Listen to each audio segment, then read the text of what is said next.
ദൈവനാമത്തിന് മഹത്വമുണ്ടാകട്ടെ. ദാമ്പത്യ ജീവിതത്തെക്കുറിച്ച് 1 കൊറിന്തോസ് 7 ഇപ്രകാരമാണ് പറയുന്നത്: സ്ത്രീയെ സ്പർശിക്കാതിരിക്കുന്നതാണ് പുരുഷന് നല്ലത്.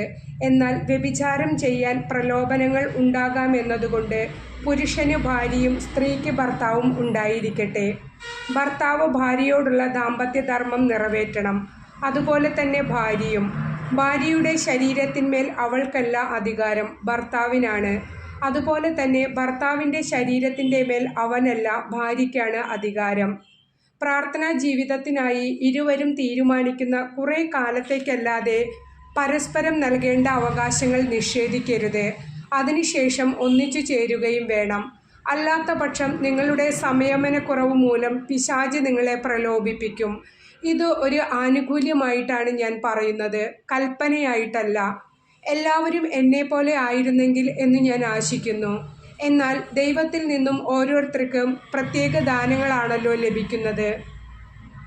അവിവാഹിതരോടും വിധവകളോടും ഞാൻ പറയുന്നു, എന്നെപ്പോലെ ആയിരിക്കുന്നതാണ് അവർക്ക് നല്ലത്.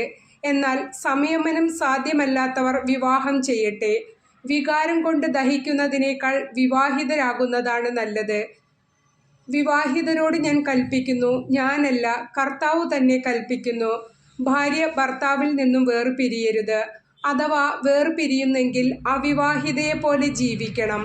അല്ലെങ്കിൽ ഭർത്താവുമായി രമ്യതപ്പെടണം. ഭർത്താവ് ഭാര്യയെ ഉപേക്ഷിക്കരുത്.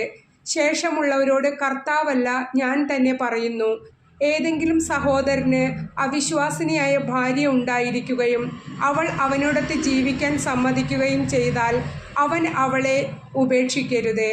ഏതെങ്കിലും സ്ത്രീക്ക് അവിശ്വാസിയായ ഭർത്താവ് ഉണ്ടായിരിക്കുകയും അവൻ അവളോടൊത്ത് ജീവിക്കാൻ സമ്മതിക്കുകയും ചെയ്താൽ അവൾ അവനെ ഉപേക്ഷിക്കരുത്. എന്തെന്നാൽ അവിശ്വാസിയായ ഭർത്താവ് ഭാര്യ മുഖേനയും അവിശ്വാസിനിയായ ഭാര്യ ഭർത്താവ് മുഖേനയും വിശുദ്ധീകരിക്കപ്പെടുന്നു. അല്ലെങ്കിൽ നിങ്ങളുടെ മക്കൾ അശുദ്ധരാകുമായിരുന്നു. എന്നാൽ ഈ സ്ഥിതിയിൽ അവർ വിശുദ്ധരത്രേ. അവിശ്വാസിയായ ജീവിത പങ്കാളി വേർപിരിഞ്ഞു പോകാൻ ആഗ്രഹിക്കുന്നെങ്കിൽ അപ്രകാരം ചെയ്തുകൊള്ളട്ടെ. അത്തരം സന്ദർഭങ്ങളിൽ അവർ സഹോദരൻ്റെയോ സഹോദരിയുടെയോ വിവാഹബന്ധം നിലനിൽക്കുന്നില്ല. ദൈവം നിങ്ങളെ സമാധാനത്തിലേക്കാണ് വിളിച്ചിരിക്കുന്നത്. അല്ലയോ സ്ത്രീ, നിനക്ക് ഭർത്താവിനെ രക്ഷിക്കാൻ ആവുമോ എന്ന് എങ്ങനെ അറിയാം?